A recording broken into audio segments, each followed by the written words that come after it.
One of the most fascinating things about some of the simplest inventions is the versatility and potential when used in different situations. Which leads us to today's topic, the neon sign.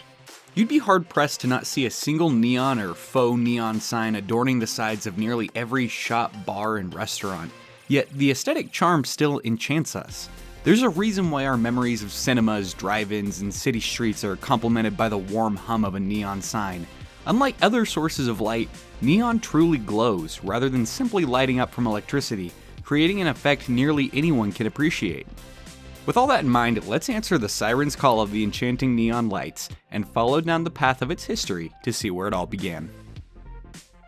3-minute flicks. Entertaining, educating, and enlightening. The birth of neon to the public was during the 1910 Paris Motor Show. Georges Claude, a French engineer, unveiled a glass tube filled with neon gas. By sending a voltage through the tube, the glass glowed with a magnificent light unlike anything anyone had ever seen before.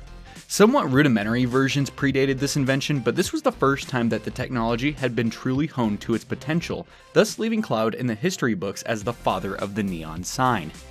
Claude immediately recognized the marketing potential and opened Claude Neon, and quickly began selling his neon signs to the wealthiest buyers. In 1923, Claude Neon would make it to the United States and sold the first American-owned neon signs to a Packard car dealership in Los Angeles. Despite the really high price tag, neon signs would quickly become the most popular form of outdoor advertising. Passers-by would stop and admire the signs even in the brightest time of day. Due to its enchanting glow and fascinating technology, the first neon signs would be dubbed by the public as liquid fire. The first major innovation would come in the form of coloring. In the early days, rather than the gas itself being altered, the tubing instead would be covered in fluorescent tube coatings. At the time, sign makers had a little over 24 color options to choose from, until the next major innovation occurred. Despite being the namesake and original ingredient, many neon signs would actually eventually switch to using other gases as well. Neon was much more capable of showing colors with warm tones such as reds and oranges, while argon suited a bold yellow glow, carbon dioxide was used for pure white, and mercury for light blue. Thanks to the combination of fluorescent coating and mixing these gases together, neon tubing can now come in over 100 different colors. And as all things are destined to do, neon signs would fall out of style for a short period of time during the late 1950s and into the 60s. However, once the 80s came around, and along with its signature aesthetic and iconic pop culture, neon signs would encounter a resurgence that never truly faded away.